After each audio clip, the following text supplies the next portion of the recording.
नमस्कार. Prevention is better than cure हे जे वचन आहे हे अनेक ठिकाणी लागू पडतं. तर आज आपण ऑटिझम हा आजार जो बघणार आहे, पार्ट 1 त्याचा आपण बघितलेला आहे. तर हा आजार होऊ नये यासाठी सुद्धा prevention is better than cure हे वचन 100% खरं आहे. कारण एखादा गोष्ट किंवा आजार तयार होण्यापूर्वी तो होऊच नये किंवा होण्याची शक्यता खूप कमी व्हावी यासाठीचे काय उपाय असतात याच्यावर आयुर्वेदाचा नेहमी भर असतो. त्यामुळे आपण सुरुवात ती करूया. याच्यामध्ये गर्भधारणेपूर्वी आईवडिलांनी काय काळजी घ्यायची, गर्भिणी अवस्थेमध्ये मातेने किंवा कुटुंबाने कुठली काळजी घ्यायची, आणि प्रत्यक्ष ऑटिझम झालेलं किंवा ऑटिझम या आजाराने ग्रस्त जे बालक आहे त्याच्यावरचे उपाय काय करायचे आहेत, या 3 टप्प्यामध्ये आपण आज माहिती पाहणार आहोत. तर गर्भधारणेपूर्वीचं नियोजन जे आहे ते अतिशय महत्त्वाचं आहे. त्यामुळं आम्ही नेहमी जे कपल्स असतात त्यांना सांगतो की प्रेग्नन्सी ही जी गोष्ट आहे ही नेहमी प्री प्लॅन्ड असली पाहिजे, की आपल्याला प्रेग्नन्सी कधी ठेवायची आहे त्याचं नियोजन व्यवस्थित करून त्याप्रमाणे प्रेग्नन्सी ठेवण्याचा प्रयत्न केला पाहिजे, ना की प्रेग्नन्सी ही ॲक्सिडेंटल असणं. ॲक्सिडेंटल प्रेग्नन्सी जेव्हा होते तेव्हा त्याच्यामध्ये कुठलंही नियोजन आपल्याला करता येत नाही. आणि आयुर्वेदाचा या बाबतीत आग्रह आहे की स्त्री बीज आणि पुबीज हे एकत्र जेव्हा येत असतं तेव्हा त्याच्यावरती आपण जेव्हा बीजशुद्धीचे उपचार करतो, कारण प्रत्येकाच्या गुणसूत्रांमध्ये काही ना काहीतरी दोष असतात. आत्तापर्यंतचा आमचा अनेक कपल्सना हा जो काही गर्भसंस्काराचा जो काही उपाय केलेला आहे त्यांच्यावरती बीजशुद्धीचे उपाय केलेले आहेत, तर त्याचे परिणाम हे अत्यंत उत्साहवर्धक आहेत. की त्यामुळे होणारी जी संतती असते ती शारीरिकदृष्ट्या, मानसिकदृष्ट्या, बौद्धिकदृष्ट्या ही नेहमी काही प्रमाणामध्ये सरस असलेली दिसून येते. त्यामुळं जसं आम्ही याला आयुर्वेदामध्ये उपमा दिली जाते ते म्हणजे ऋतू, क्षेत्र, अंबू आणि बीज हे 4 घटक असतात कुठल्याही गोष्टीची उत्पत्ती. शेतामध्ये आपण म्हणतो की शेत हे चांगलं पाहिजे, स्वच्छ पाहिजे, तिथं तण नको आहे. बीज जे आहे ते उत्तम प्रतीचं पाहिजे, त्याला पोषण हे व्यवस्थित मिळालं पाहिजे, हवामान हे व्यवस्थित अतिशय योग्य पाहिजे. म्हणजे हे 4ही घटक जेव्हा योग्य प्रमाणात असतात तेव्हा निर्माण होणारं जे काही पीक असतं किंवा येणारं जे फळ असतं ते उत्तम प्रतीचं येतं. तर हीच गोष्ट स्त्री देहाला पण लागू असते की ऋतू म्हणजे योग्य काळामध्ये जेव्हा आपण प्रेग्नन्सी राहण्यासाठी सल्ला देतो, आयुर्वेदाच्या दृष्टीने हेमंत ऋतू हा याच्यासाठी अतिशय उत्तम सांगितलेला आहे. प्रेग्नन्सी जर आपण प्री प्लॅन करत असू तर योग्य ऋतू, योग्य काळ हा बघणं याच्यासाठी फार फायद्याचं होऊ शकतं. क्षेत्र म्हणजे ज्या ठिकाणी गर्भावस्था राहणार आहे तर त्या दृष्टीने ही जी जेनायटल सिस्टीम आहे त्याच्यामधले कुठलेही दोष किंवा हॉर्मोन्समधलं असंतुलन आहे ह्या सगळ्या गोष्टी व्यवस्थित व्हायला पाहिजे. बीज म्हणजे याच्यामध्ये स्त्री बीज, पुबीज या दोन्हीची शुद्धी. तर आम्ही नेहमी सांगतो की कन्सेप्शन ठेवण्यापूर्वी, प्रेग्नन्सी ठेवण्यापूर्वी माता आणि पिता या दोघांनीही काही विशिष्ट पद्धतीची, विशेषतः विरेचन आणि बस्ती ही 2 सोपी पंचकर्म आहेत, ही जर करून नंतर प्रेग्नन्सी ठेवली तर त्याचे परिणाम हे नेहमीच जास्त चांगले आपल्याला दिसतात.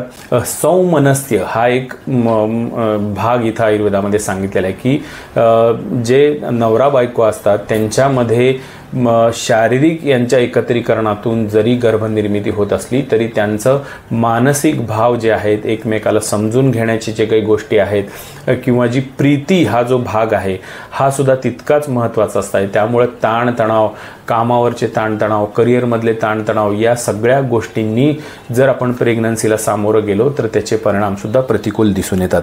त्यामुळं त्याचबरोबर लेट प्रेग्नन्सी हे सुद्धा गोष्ट याच्यामध्ये ऑटिझमला कारणीभूत ठरणारी असं संशोधनातून दिसून आलेलं आहे. आता गर्भिणी अवस्थेमध्ये महत्त्वाचे जे फॅक्टर आहेत त्यामध्ये संतुलित आहार हा अतिशय फार महत्त्वाचा आहे. आता प्रेग्नन्सी राहिली म्हणून वजन वाढलं पाहिजे म्हणून फॅटी पदार्थ, गोड पदार्थ जास्त प्रमाणात खाणं आणि दणा वजन जर वाढत गेलं तर त्याचे परिणाम हे गर्भावरती होतात.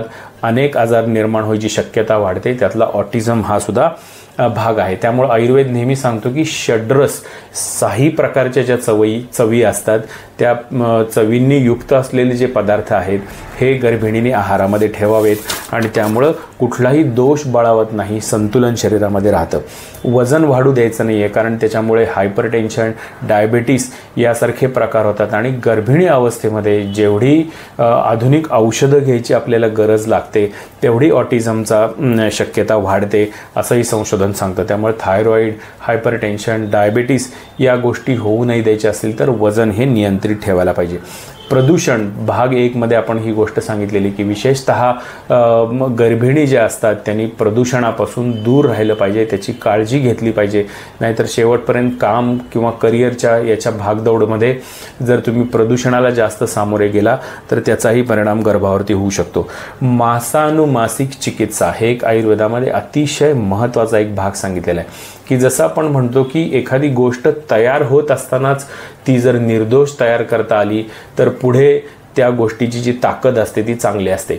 आयुर्वेद असं सांगतो की प्रेग्नन्सी राहिल्यापासून क्रमाक्रमाने दर महिन्याला रस, रक्त, मांस, मेद, अस्थि, मज्जा, शुक्र, ओज असे घटक एक एक तयार होत असतात.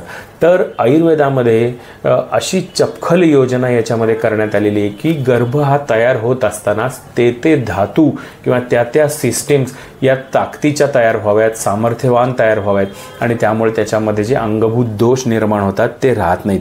त्यामुळे मासानुमासिक चिकित्सा ही प्रत्येकाने गर्भिणी अवस्थेमध्ये वैद्याच्या सल्ल्याने जरूर घ्यावी. अभ्यंग हा एक असाच महत्त्वाचा भाग आहे. आपण जी काही ऑटिझमची लक्षणं पाहतो याच्यामध्ये चिडचिडेपणा असेल, मुलाचा हायपर ॲक्टिव्ह स्वभाव असेल, या सगळ्या गोष्टी या वाढलेला वातदोष या कॅटेगरीमध्ये येतात. त्यामुळं अभ्यंग ही चिकित्सा आईने केली तर आई आणि बाळ ह्या दोन्ही गोष्टी ज्या असतात ह्या नाळेंनी जोडलेल्या असतात. आईकडूनच सगळं पोषण हे बाळाला मिळत असतं. त्यामुळं आईचा आहार विहार, तिचे विचार या सगळ्या गोष्टीचा परिणाम हा डायरेक्टली इनडायरेक्टली हा गर्भावरती होत असतो. त्यामुळं अभ्यंगामुळे वातदोष कमी राहतो आणि त्याचा परिणाम बाळाला सुद्धा होत असतो.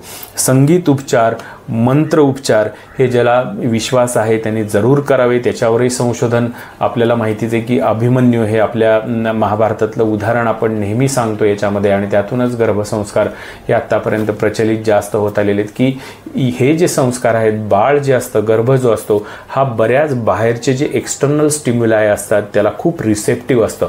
त्यामुळे हे मंत्र असतील किंवा संगीताच्या ज्या वेव्ज असतात या सगळ्याचा एक चांगल्या प्रकारचा सकारात्मक परिणाम हा गर्भावरती होत असतो आणि त्याचा उपयोग ही बाळाची नर्वस सिस्टीम किंवा मज्जासंस्था ज्याला म्हणतात, मेंदूची वाढ चांगली होण्यासाठी याचा फायदा होतो. ध्यान, व्यायाम, आनंदी आचार विचार हे सगळे यासाठी गर्भिणी अवस्थेमध्ये मातेला महत्त्वाचे आहेत. दुसरा मी एक मुद्दा सांगणार आहे ते म्हणजे डोहाळे. आयुर्वेदामध्ये या गोष्टीला अत्यंत महत्त्व दिले आहे. सर्व जे चरक, सुश्रुत, वाग्भटाय यांनी याचा उल्लेख गर्भिणी उपचारामध्ये याचा उल्लेख येतो की डोहाळे हा शब्द जो आहे हा मूळ दौ हृदा यापासून तयार झालेला आहे. दौ म्हणजे दोन, हृदा म्हणजे हृदय. दोन हृदय ज्या शरीरामध्ये असतात त्याला दौहृदा म्हणतात. त्यामुळे गर्भिणी अवस्थेची जी सुरुवातीचा कालावधी असतो, फर्स्ट ट्रायमिस्टर ज्याला आपण म्हणतो, त्या काळामध्ये विविध प्रकारच्या खायच्या, पेयच्या, वर्तनाच्या इच्छा या स्त्रीला निर्माण होत असतात. तर आयुर्वेद ही गोष्ट एम्फसाइज करून सांगतो की या ज्या काही इच्छा असतात या पूर्ण करणं या एका दृष्टीने गरजेच्या असतात.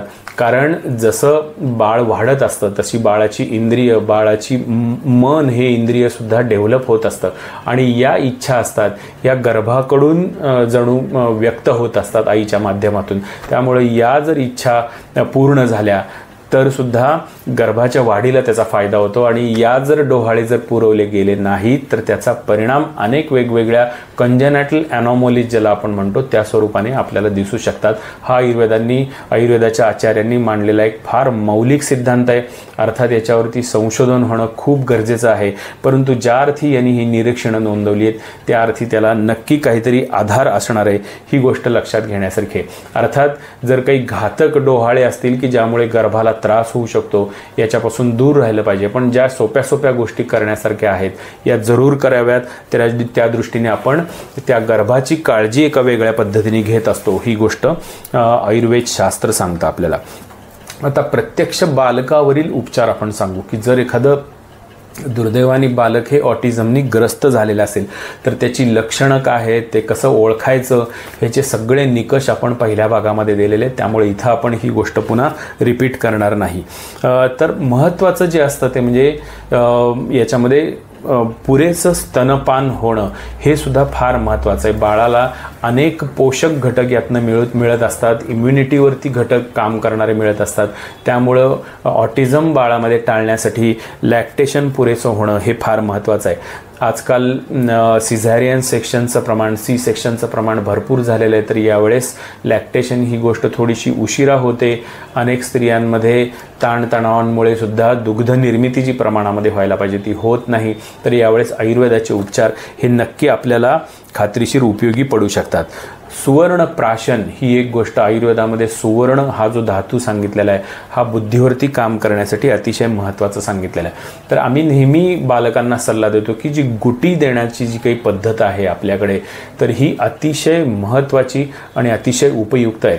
त्याचा आपण आणखीन आधुनिक शास्त्राची जर थोडासा ताळमेळ साधायचा जर प्रयत्न केला तर या ज्या वनस्पती असतात या वनस्पतींच्या माध्यमातून वेगवेगळे गट बॅक्टेरिया जे आहेत ते आपण शरीरामध्ये इंट्रोड्यूस होत असतात की ज्याचा फायदा, कारण गट जी सिस्टीम जी आहे आपली एंटरिक नर्वस सिस्टीम ही आपली आतड्यांमध्ये असते आणि तिचा आणि मेंदूचा सुद्धा फार निकटचा संबंध असतो.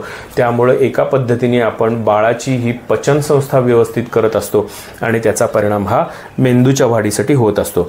त्यामुळे सुवर्णाचे जे चोख सोनं असतं त्याचे वेढे, त्याबरोबरीने वेगवेगळ्या गुटीतली जी औषधं आहेत, वेखंड असेल, हिरडा असेल, या पद्धतीची औषधं आपण वैद्यांच्या सल्ल्याने देऊ शकतो. विविध संस्कार हे एक आपल्या आयुर्वेदाचं आणि हिंदू संस्कृतीचं एक वैशिष्ट्य आहे की बालकाच्या जन्मापासून म्हणजे अगदी गर्भाधानापासून आपल्याकडे संस्कार सांगितलेले आहेत की प्रत्येक गोष्टीला विशिष्ट काही ज्या शक्ती असतात, नैसर्गिक शक्ती असतात, आध्यात्मिक शक्ती असतात, याचं बळ देण्याचा प्रयत्न इथं केलेला आहे. त्यामुळे वेगवेगळे जे संस्कार आहेत म्हणजे अगदी सूर्यदर्शन, बाळाला सूर्य दाखवायचा कधी, इथपासून अगदी कर्णवेधन हा संस्कार जो आहे याच्यामध्ये सुद्धा ॲक्युपंक्चर किंवा हा जो एक विशिष्ट बिंदू असतो त्यामुळे इम्युनिटीवरती बाळाच्या एका वेगळ्या पद्धतीने परिणाम होत असतो. आणि या छोट्या छोट्या छोट्या ज्या संस्कारातून आलेल्या ज्या गोष्टी असतात ह्या बाळाच्या शारीरिक मानसिक विकासासाठी फायदेशीर ठरत असतात. अगदी दोलशयन संस्कार म्हणून एक सांगितलेलं आहे की बाळाला झोळीमध्ये किंवा झोक्यामध्ये टाकणं हा सुद्धा एक संस्कार आपल्याकडे आणि गरजेचा भाग सांगितलेला आहे. तर जेव्हा ह्या झोका बाळाला दिला जातो तेव्हा बाळाला झोप चांगली येणं ही गोष्ट अतिशय महत्त्वाची होती आणि बॅलन्स मेंदूचा निर्माण होणं याच्यासाठी सुद्धा हे महत्त्वाचं असतं.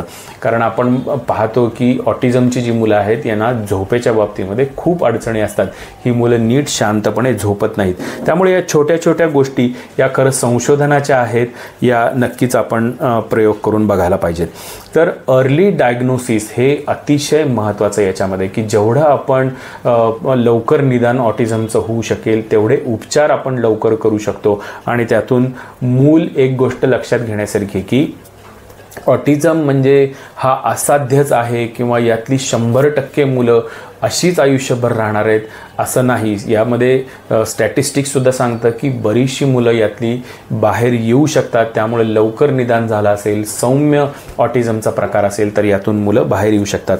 त्यामुळं पहिलं जे असतं ते पालकांना धक्का बसणं ही गोष्ट साहजिक असते, परंतु ॲक्सेप्टन्स जेवढा होईल तेवढा लवकर त्याच्यावरती उपायाला सुरुवात होते. नाहीतर घरी युजली नातलगांकडनं, शेजारपाजारांकडनं किंवा काही वेळेस डॉक्टरांकडनं ही गोष्ट सांगितली जाते की अहो मुलं थोडी उशिरा बोलतच असतात, होईल तो, सुधारेल तो, या पद्धतीने जे काही आपल्याला ॲश्युरन्स दिला जातो त्यामुळे याचं निदान व्हायला उशीर होतो आणि त्यामुळं महत्त्वाची वर्ष हातातून निघून जातात आणि त्यामुळं मग रिझल्टसुद्धा त्यामुळं चांगले तेवढे मिळत नाहीत. तर आयुर्वेदाच्या दृष्टिकोनातून महत्त्वाचा आपण आता याच्यामध्ये उपचार बघणार आहोत. तर आयुर्वेद सांगतो की बीजदृष्टी, आहारातले दोष, अग्निदृष्टी, मेधादृष्टी आणि वातदृष्टी या बॅकग्राऊंडवर आयुर्वेदाची चिकित्सा केली जाते. तर बीजदृष्टी आपण या क्लिपच्या सुरुवातीलाच भाग पाहिलेला आहे की ही गोष्ट आपल्याला टाळायची असेल तर पंचकर्मपूर्वक शरीरशुद्धीचे उपचार करून अग्निसंस्था आपली व्यवस्थित नीट करून मग प्रेग्नन्सी ठेवली तर बीजशुद्धी ही होते. आहाराच्या बाबतीत महत्त्वाची गोष्ट आहे की लहानपणापासून मुलांना जंक फूड, फास्ट फूड ज्याच्यामध्ये गोड जास्त आहेत, तळलेल्या गोष्टी जास्त आहेत, ह्या जर गोष्टी दिल्या तर मुलंही जास्त हायपर ॲक्टिव्ह होतात आणि आपल्याला माहिती की ऑटिझममध्ये 80-90% मुलांमध्ये हायपर ॲक्टिव्ह हा त्यांचा स्वभाव वैशिष्ट्य आपल्याला दिसून येतं. त्यामुळे आहाराच्या बाबतीमध्ये सात्विक घरी बनवलेला आहार मुलांना पहिल्यापासून द्यायची सवय ठेवली पाहिजे. अग्निदृष्टी त्यामुळं अति खाणं किंवा दुधाचा भडीमार किंवा पोषक गोष्टी यामुळं बाहेरचे काही औषधं सप्लिमेंट्स जास्त प्रमाणात देणं यामुळे सुद्धा अग्निदृष्टी होते. हे सुद्धा महत्त्वाचं आयुर्वेदामध्ये लक्षण आहे. मेधादृष्टी की बुद्धीवरती काम करणारी बाळाचं जसं जसं इंटेलेक्च्युअल डेव्हलपमेंट होत असते त्यामध्ये जर काही अडचणी येत असतील तर त्यासाठी आयुर्वेदामध्ये मेध्य वर्ग किंवा मेध्य गट म्हणून सांगितलेलं आहे की जी औषधं ही बुद्धीवरती काम करणारी आहेत. आणि वातदृष्टी कमी करणं या 4-5 मुद्द्यांच्या आधारे आपण उपचार करतो. आत्तापर्यंत अनेक बालकांना या पद्धतीचे उपचार आमच्याकडे सुद्धा क्लिनिकमध्ये आम्ही दिलेले आहेत. विशेषतः मुलांमध्ये जे ॲग्रेसिव्हनेस असतो किंवा साधे साधे बोलायला शब्द मुलांना अवघड जातात तर त्यामध्ये प्रगती दिसून येते. शाळेमध्ये सुद्धा मूल जे चिडचिड करत असतं त्यामध्ये थोडासा फरक दिसून येतो. मूल हे थोडंफार सोशलाइज व्हायला सुरुवात होते. या पद्धतीने परिणाम आयुर्वेदिक औषधाने आपल्याकडे पण दिसून आलेले आहेत. ते मेध्य उपचार मगाशी मी जे सांगितले त्याच्यामध्ये वेखंड, जटामांसी, ज्योतिषमती, ब्राह्मी, अभ्रक, सुवर्ण यासारखी जी काही औषधांची एक मोठी रेंज आयुर्वेदामध्ये आहे ती अत्यंत उपयुक्त वेगवेगळ्या अवस्थेनुसार ठरू शकते. आणि पंचकर्म आणि त्याच्या संलग्न जे उपचार आहेत ते सुद्धा फार महत्त्वाचे आहेत. मगाशी आपण सांगितलं की वातदृष्टी होते त्यामुळे वेगवेगळ्या पद्धतीचे बस्तीचे जे उपचार आहेत, साधा तेलाचा बस्ती किंवा एनिमा मुलांना देणं हा अतिशय सोपा उपाय आहे, अतिशय निर्धोक आहे, याच्याने कुठलीही हार्म होत नाही पण मुलांना त्याचा फायदा दिसून येतो. धारा ट्रीटमेंट म्हणजे औषधी तेल असेल किंवा औषधी ताक असेल याची धार कपाळावरती सोडणं याला तक्रधारा किंवा तैलधारा म्हणतात. याच्यामुळं मूल शांत होतं, झोप चांगली होते, मुलाची एकाग्रता होण्यासाठी मदत होते. यासारखे बरेच फायदे या धारा चिकित्सेने होतात. पिचू म्हणजे औषधी तेल जे असतं त्या तेल इथं मूर्धा प्रदेश जो आहे त्या ठिकाणी ते तेल ठेवून त्यांनी पट्टी बांधणे याच्यामुळे सुद्धा मेंदूमधील जो वाढलेला वातदोष असतो तो कमी होतो. नस्य चिकित्सा वेगवेगळ्या पद्धतीची औषधी वनस्पतींनी सिद्ध केलेली जी काही तेलं असतात त्याचा नाकामध्ये आपण ड्रॉप्स टाकतो, याला नस्य चिकित्सा म्हणतात. तर अशी वेगवेगळी ही उपचार पद्धती आहे. ही लहान मुलांना अत्यंत अमृतासमान वरदान ठरलेली आहेत. बऱ्याच मुलांमध्ये याच्यामध्ये दावा कुठलाही नाही आहे की प्रत्येक मूल ऑटिझमचं सुधारेलच असं कोणीही सांगू शकत नाही, परंतु सौम्य स्वरूपातील लक्षणं असतील, लवकर चिकित्सा जर सुरू केली तर नक्की खात्रीशीर त्या मुलांमध्ये सुधारणा होते आणि पालकांना जे काही प्रचंड ताणतणाव असतात त्यामध्ये काही प्रमाणामध्ये ते कमी होऊ शकतात एवढं आत्तापर्यंतच्या अनुभवाने आम्ही सांगू शकतो. याच्यामध्ये वेगवेगळे स्पीच थेरपी असेल, पेट थेरपी असेल, बरीच मुलं ही ऑटिझमची जी आहेत ही प्राण्यांमध्ये चांगली रमतात, संगीताला ती चांगली प्रतिसाद देतात. तर या पद्धतीने होलिस्टिक ॲप्रोच जर आपण ठेवला तर मुलाचा सर्वांगीण विकास व्हायला नक्की मदत होते. पण पुन्हा मी गोष्ट एक रिपीट मगासारखीच करेन की याच्यामध्ये सगळ्यात महत्त्वाचं असतं तो म्हणजे ॲक्सेप्टन्स, की माझ्या मुलाला हे आहे हे तुम्ही स्वीकारा आणि त्या पद्धतीने कामाला लावा. आणि एक महत्त्वाचा सल्ला इथं देण्यासारखा आहे की मुलांवरती कुठलेही अत्याचार व्हावेत या पद्धतीच्या ज्या काही थेरपीज असतात की मूल तिथं रमत नसेल तर त्या करण्यात अर्थ नसतात. अनेक वेळा पालकांच्या सुद्धा पेशन्सची परीक्षा असते, त्यामुळे मुलांशी अत्यंत रूडली वागलं जातं, पनिशमेंट दिली जाते. पण या सगळ्या गोष्टीमुळं मूल हे वेगळ्याच दुष्टचक्रात सापडू शकतं. त्यामुळे त्याला अत्यंत करमणूक प्रधान या पद्धतीने शिक्षण देत राहिलो आणि दिवसा उठल्यापासून ते झोपेपर्यंत मुलाला जितकं जास्तीत जास्त क्रिएटिव्हली एंगेज ठेवता येईल आणि ते सुद्धा एंटरटेनिंग पद्धतीने हे जर आपण करत राहिलो तर मूल हे हळूहळू प्रतिसाद द्यायला लागतं आणि त्याला आयुर्वेदाची जोड दिली तर हा दुग्ध शर्करा योगच होऊ शकतो. धन्यवाद.